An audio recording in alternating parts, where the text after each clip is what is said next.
छोटा सा गांव पिपरौली, जहां गरीबी के कारण लोग संघर्ष कर रहे हैं।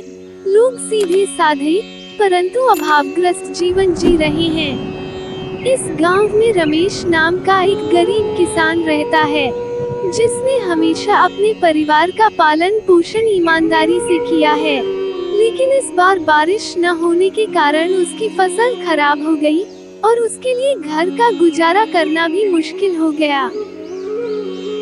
बच्चों की फीस भरनी है, खाने के लिए अनाज भी नहीं है, किससे मदद मांगूं?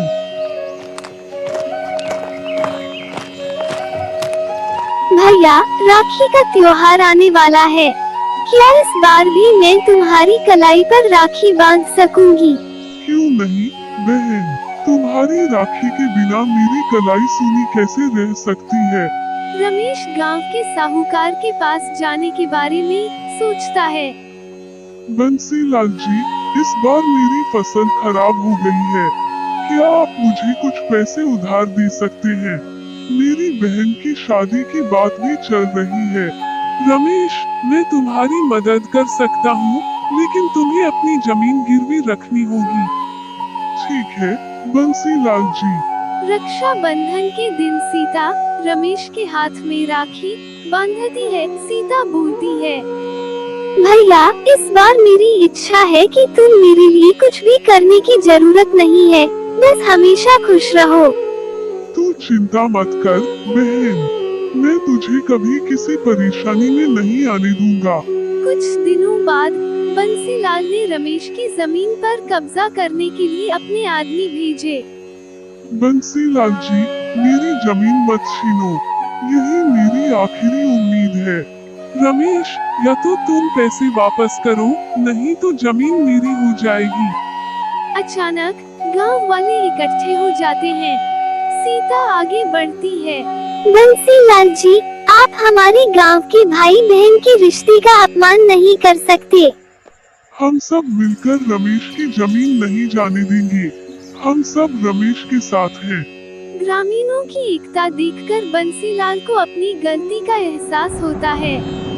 ठीक है, मैं तुम्हें एक और मौका देता हूँ रमेश, लेकिन याद रखना, अगली बार ऐसी कोई गलती मत करना।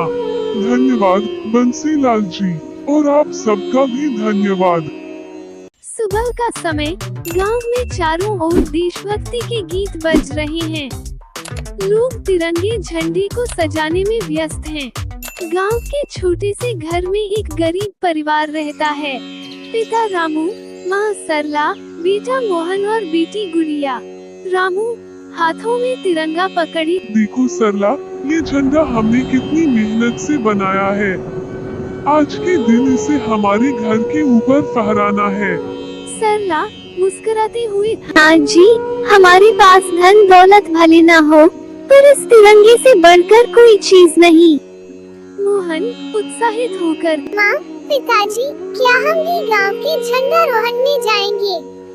रामू सर पर हाथ फेरते हुए, हाँ बेटा, क्यों नहीं, आजादी का दिन है, हम सब मिलकर मनाएंगे। सीन 2, गांव का समारोह। गांव के चौक पर लोग इकट्ठा हो रहे हैं। मंच पर एक बूढ़ा स्वतंत्रता सेनानी भाषण दे रहा है। स्वतंत्रता सेनानी गंभीर आवाज में, आजादी हमें यूं ही नहीं मिली, बहुत कुर्बानियां देनी पड़ी। आज हम इस देश की आजादी को सलाम करते हैं और इसे सहेजने का संकल्प लेते हैं। सभी लोग तालियां बजाते हैं। मंच से तिरंगे को फहराया जाता है। मोहन आश्चर्य से, माँ, पिताजी, ये झंडा कितना ऊंचा है, क्या हम भी अपने घर पर इसे ऐसे ही फहरा सकते हैं? रामू गर्व से, हाँ बेटा, हमारे छोटे से घर पर भी ये झंडा उतना ही ऊंचा फहरेगा। रामू, सरला, मोहन और गुड़िया अपने घर के बाहर तिरंगे को फहरा रहे हैं। सभी खुश हैं और गर्व से झंडे को देख रहे हैं। गुड़िया मासूमियत से, पिताजी, आजादी का मतलब क्या होता है? आजादी का मतलब है कि हम अपने देश में अपने तरीके से जी सकते हैं, बिना किसी के डर के। ये दिन हमें याद दिलाता है कि कितनी कुर्बानियों के बाद ये सुख हमें मिला है। सरला प्यार से। हाँ बेटी, और हमें इस आजादी की कीमत समझनी चाहिए और अपने देश के लिए कुछ करना चाहिए। मोहन जोश में। हाँ माँ, मैं बड़ा होकर देश की सेवा करूँगा। रामू मुस्कुराते हुए। यही जज्बा होना चाहिए बेटा, ये तिरंगा हमसे यही उम्मीद करता है। सभी मिलकर तिरंगे को सलामी देते हैं और गर्व से देखते हैं। शाम का समय हो गया है। घर के बाहर दीप जलाए गए हैं और चारों ओर खुशी का माहौल है। परिवार एक साथ बैठा है। सरला प्यार से। आज का दिन कितना खास था। हमारे पास ज्यादा कुछ नहीं है, लेकिन इस आजादी से बढ़कर कुछ भी नहीं।